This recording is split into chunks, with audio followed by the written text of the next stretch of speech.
In the wake of an encouraging 2024 season, Vandy is actually building a viable program.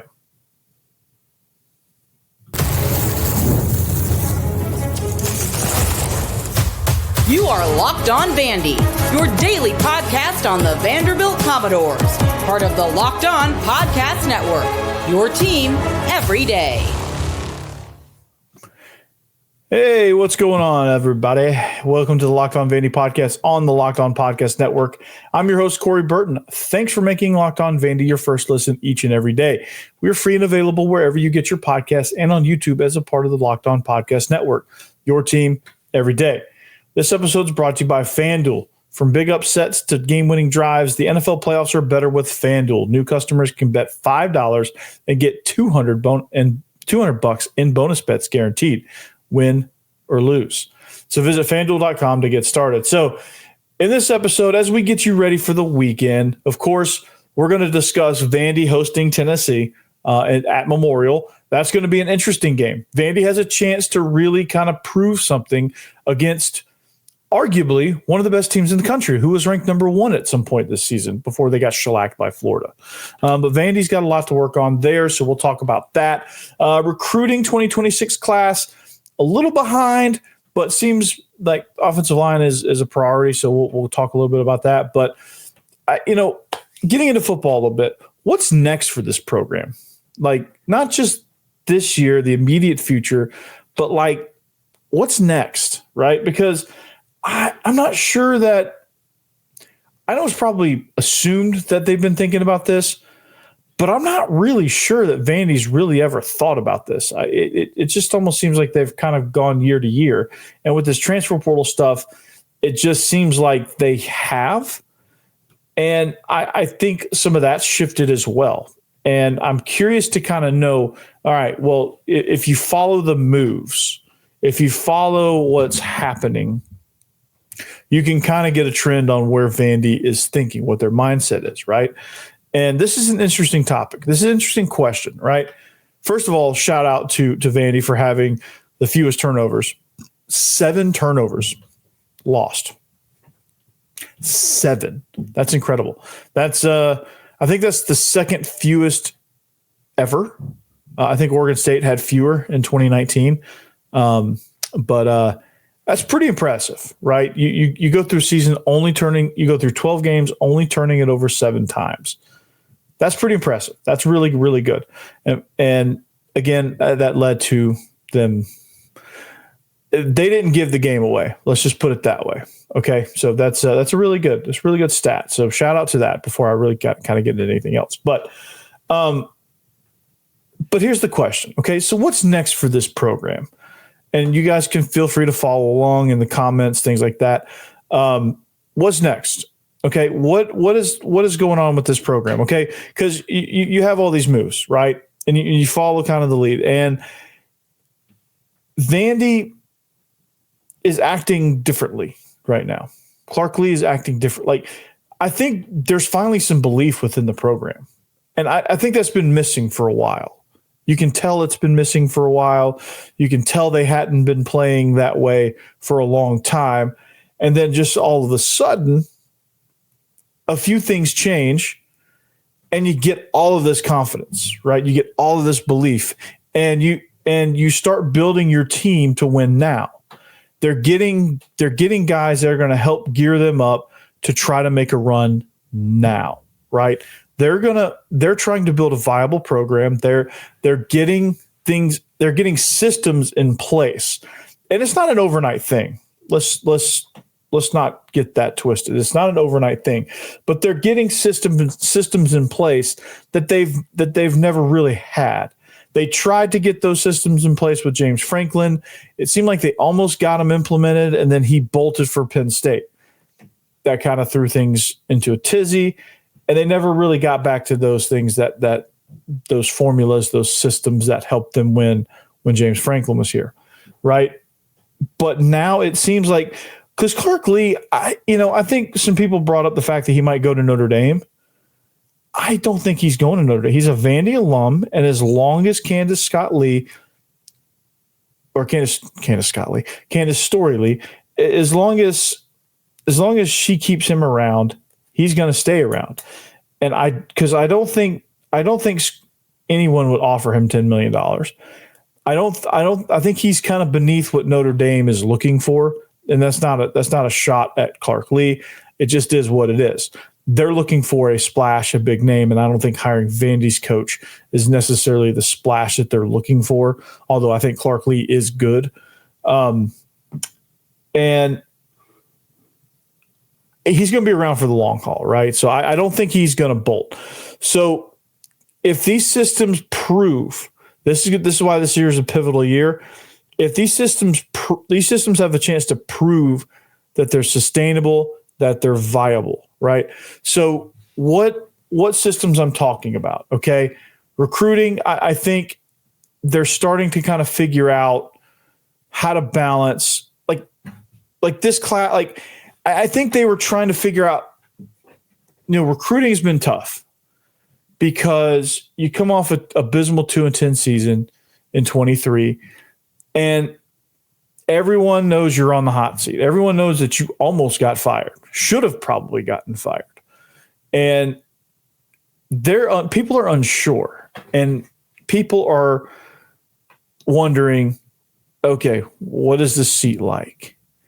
And so that makes it tough to really have a good, solid recruiting plan and a good, solid recruiting pitch because you're not sure if you're going to be here to carry it out. And these kids don't want to sign on only to hit the portal next year if they didn't plan on it, only to hit the portal next year because Vandy's looking for a new coach. So that's been kind of tough, and I think that's why they kind of got behind recruiting. I do find it a little concerning. I'll talk about that next segment. But that's a system that I think is still being tinkered with because I think now that they've got a little stability, I think recruiting's going to stable out a little bit better. They've got to figure some things out on the offensive line. They didn't sign a single offensive lineman in the 2025 class. That's a little bit concerning. It seems like they're addressing that. I'll get more into why that's been the case later, but I want to talk about some of these other systems first. Okay. So recruiting is kind of leveling out.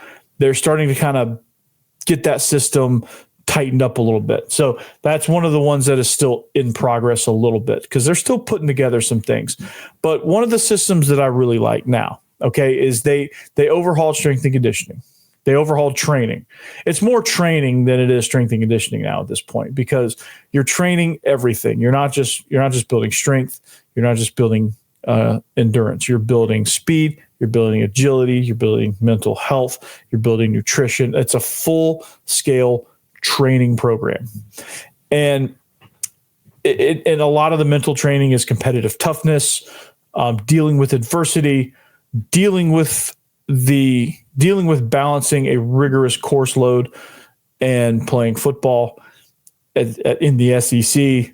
You're dealing with, so you have like psychologists, therapists on staff, you have mental health coaches, you have the strength staff that is going to make sure that they put you through a gauntlet so that you can deal with adversity. I think that worked.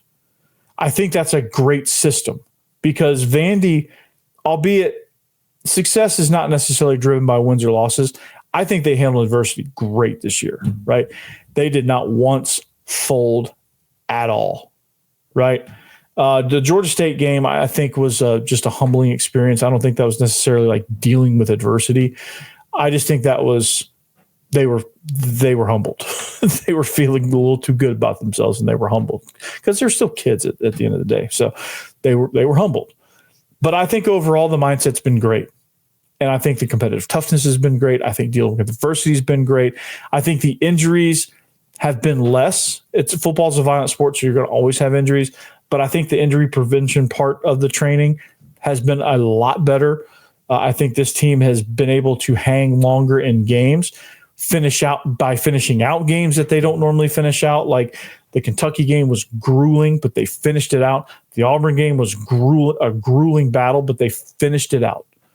And that's kind of those are the things that kind of get you over the hump as a program. I'm not saying they're going to immediately jump into a national championship or a college football playoff, contention, but they're going to be a viable program moving forward. They're going to be a good, solid program that improves every single year.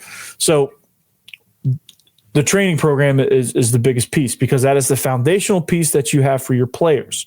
Okay. Then you have the organizational piece. Clark Lee has done a really good job of surrounding himself with people that he trusts and people that are actually adults in the room, right? You have a head coach that understands, coming off a 2-10 season where it's not all records are created equal. This 2-10 was nowhere even close. There's teams that go 2-10, but they're scrappy as hell and they play hard and they play well. They for whatever reason, they just can't win. And that was not the case, right? So Clark Lee had a lot of soul searching to do, and he understood, okay, well, there's some things I got to do organizationally. They're going to help this thing out. They're going to help me keep my job, keep my sanity, and get people fired up about Vandy football, because you're doing it for Nashville. You want Nashville to have a team. Right now, Nashville does not have a college team. It's all orange. If you want Nashville to latch on to Vanderbilt, he understood what he had to do. So he surrounded himself with people. Jerry Kill being one of the first people that he brought in to have the confidence, to have the security in yourself, to bring in a guy like Jerry Kill, who we all know he's a very bombastic personality. He's very outspoken. There's an adjective here that I can't really grasp onto. Maybe you guys can help me fill in the blank here, but he's just he's a very confident person, and he's very outspoken. He's very opinionated. He will say what comes to his mind, right? And that's what Clark Lee needed. Clark Lee needed somebody to come in, and he needed somebody to basically kick his ass almost. Hey, this is what we need to do. He comes in and just completely rips everything apart. It's like, hey, this is what we need to do. We need to do this, this, this, this, this, and this. We need to do this, this, this. Hey, we need to practice different. We need to get these guys competing. We need practice to be fun. We need this. We need that. And Jerry Kill's a great relationship builder.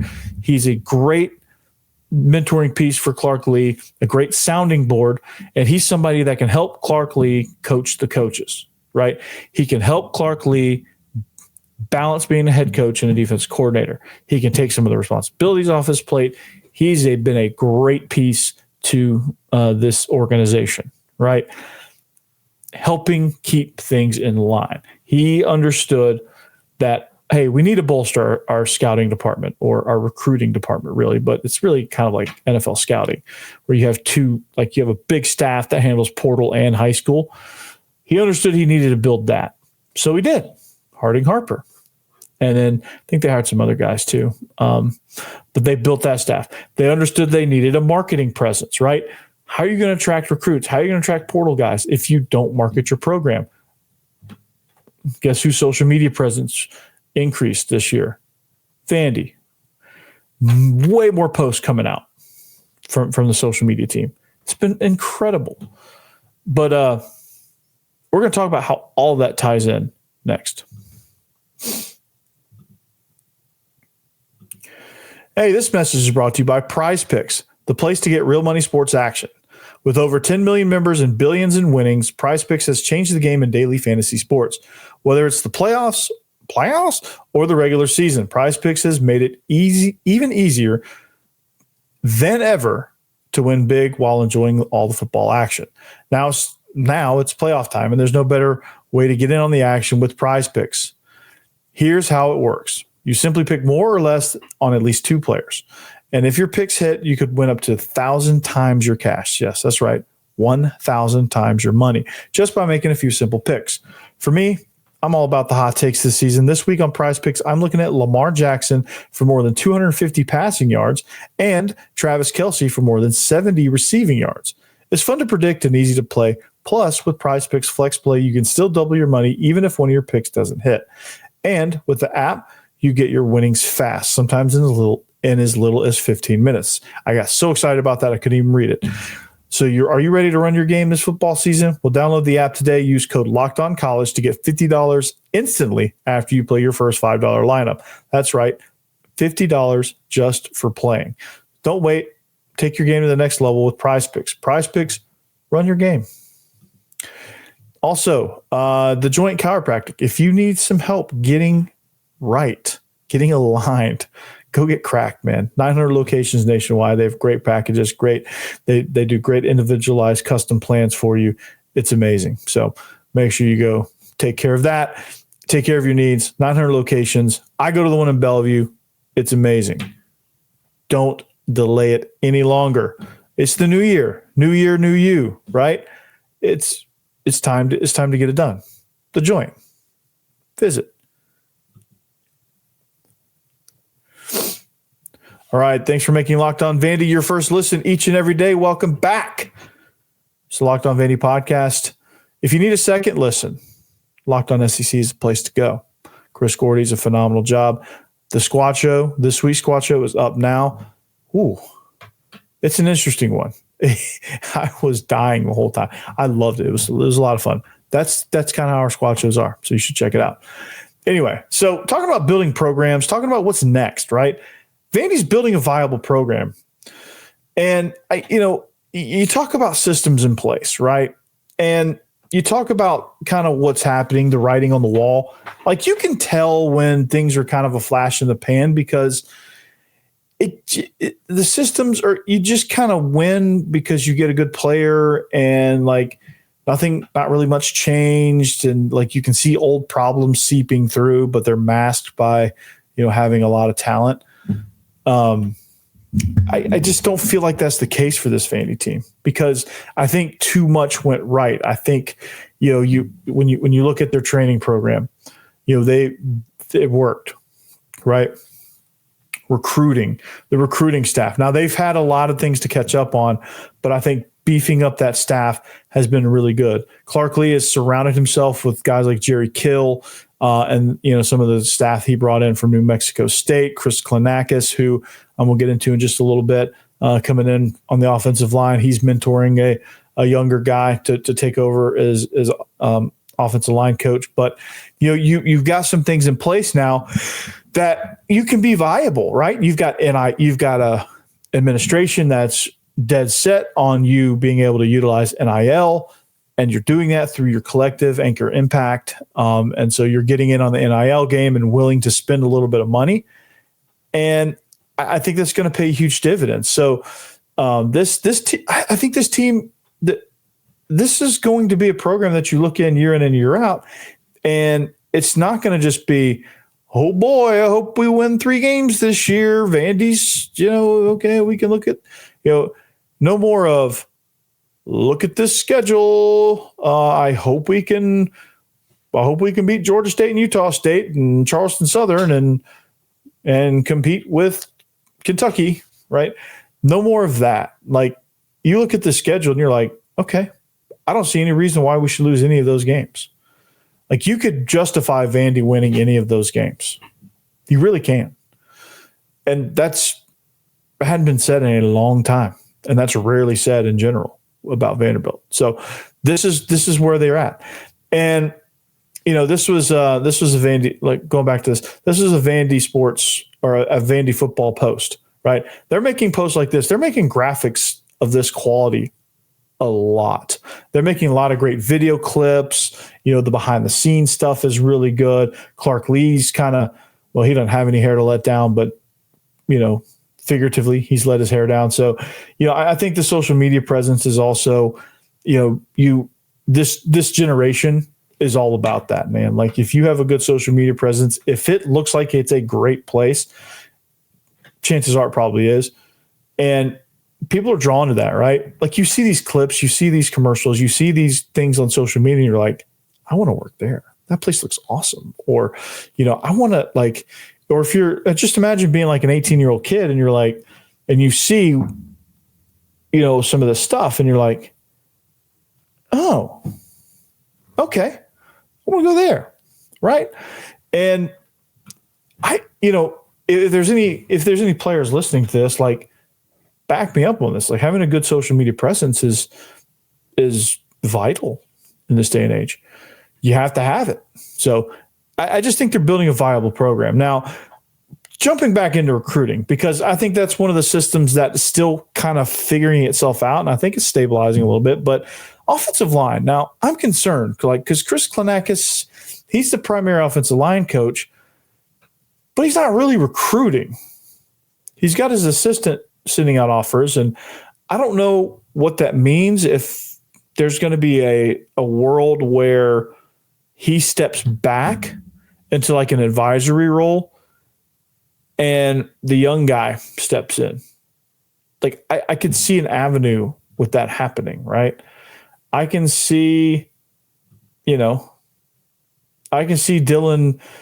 I'm not even going to try to pronounce his last name, Ottenreith, maybe?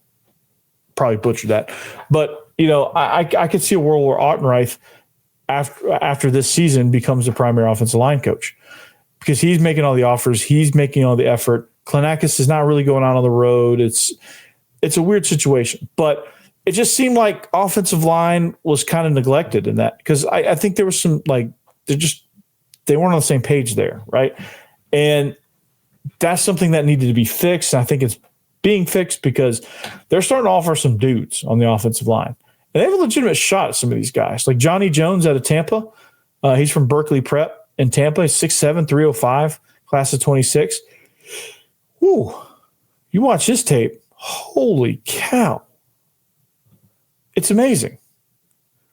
And if they can get him, which, we're so used to saying Vandy's a long shot here, but he's going to visit Vandy, and he's going to figure out they're going to be done with the stadium soon, and there's going to be some nice things to show him. But you can't not watch his tape and be completely enamored with the potential here, because like, he runs well, he's good feet, he's athletic, he comes out of his stance, has great leverage, and a nasty streak, plays left tackle. You can't tell me that you wouldn't want to see that guy lining up in black and gold, pulling around on a counter, or, pass setting on some of the league's best pass rushers, and understand that, hey, we got a chance with this guy. So the offensive line is finally starting to be addressed, which I was getting a little worried about that. But again, I think they just need to figure some of that stuff out. So that's just kind of where I stand on that. But I think the systems in place for Vandy football are allowing them to build a program that's worthy of, that has sustainability, really not worthy, but like, they have sustainability and to be a viable program. And so they're doing all the right things, that they just gotta continue those things and capitalize and build off those things. And I think they can, and I think they will. But we'll talk about, speaking of programs and brand new programs, basketball's hosting Tennessee. And the age-old debate is this a good shooting team that's in a slump, or is this just a bad shooting team that needs desperately to improve? I'll discuss next. Hey, FanDuel. This episode is brought to you by FanDuel. Exactly. From big upsets to game-winning drives, the NFL playoffs are better with FanDuel. And we have your fantasy bases covered. We have Prizepicks and FanDuel. What better combination, right? Because right now, new customers can bet $5 and get $200 in bonus bets guaranteed. That's $200 in bonus bets, win or lose. The FanDuel app gives you everything you need for live bets, same game parlays, and so much more. So I like betting the stats, because I think you can take the player props, match them up with sites like Prizepicks, and you can kind of like universally bet across lines there. And I love playing the anytime touchdowns. I love like the receiving props.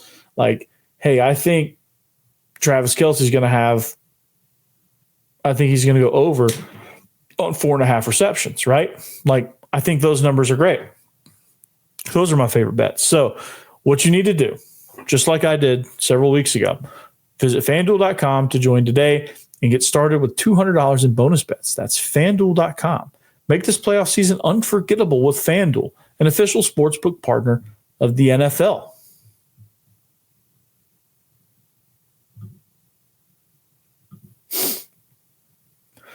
All right, wrapping up the show here. Locked On Vandy. Follow us at Locked On Vandy. Follow the show. Locked On is blowing up, guys. Get on the train. Get on it now.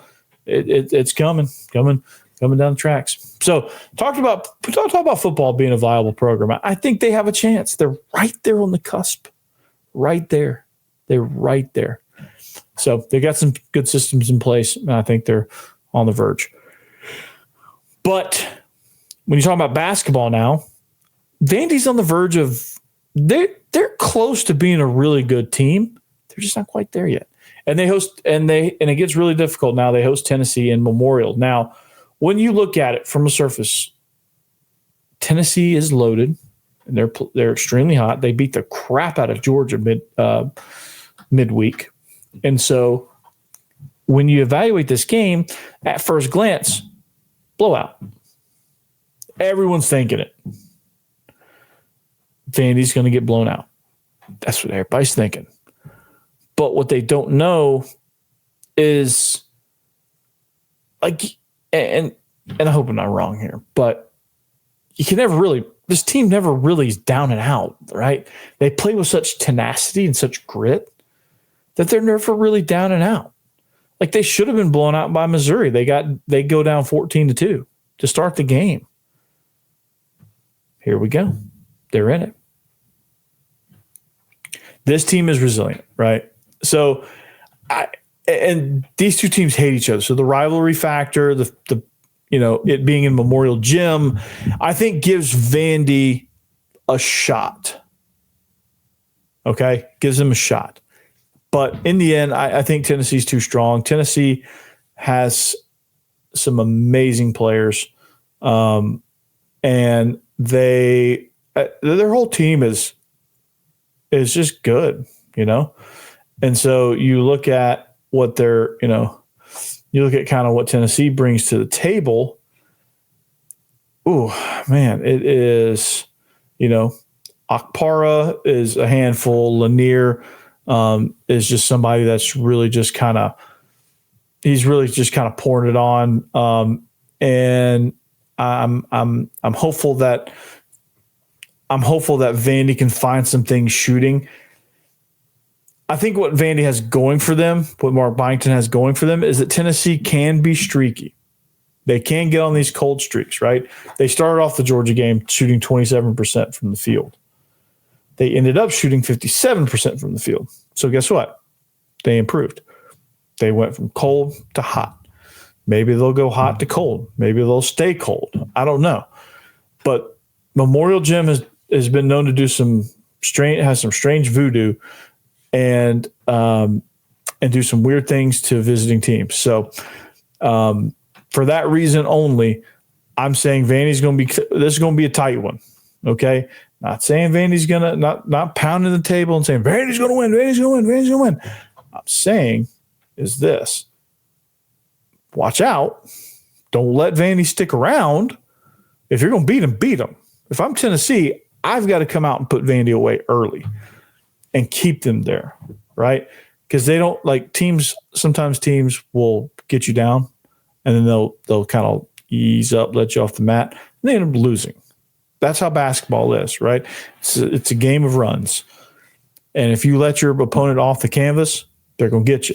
Now, Vandy, I've been saying this and saying this and saying it and saying it and saying it. They need to shoot better. They need to shoot better. That's all there is to it.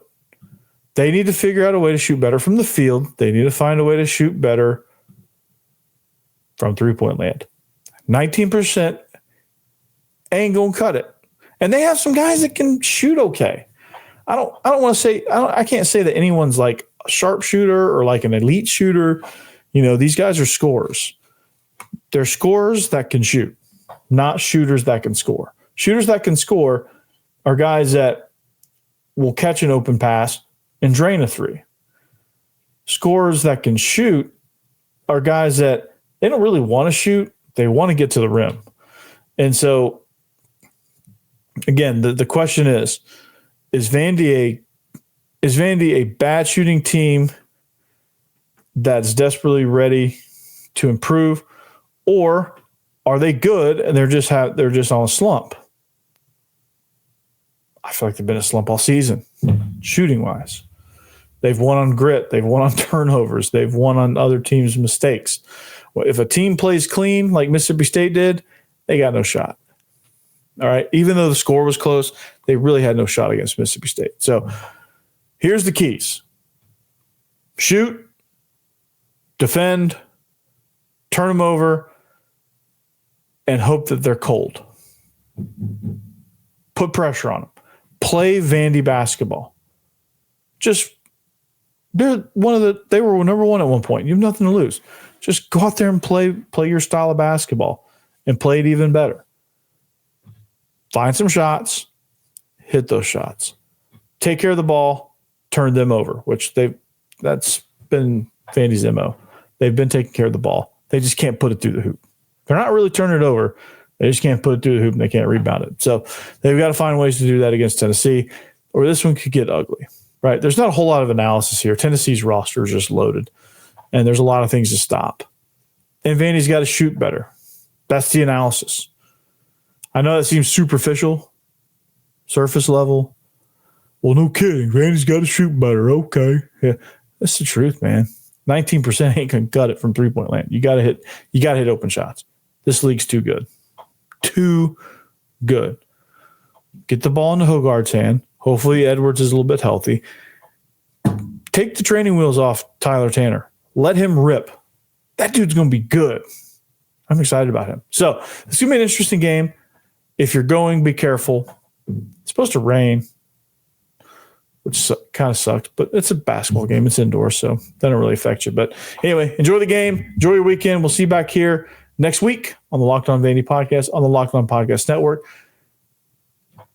Peace. Anchor down.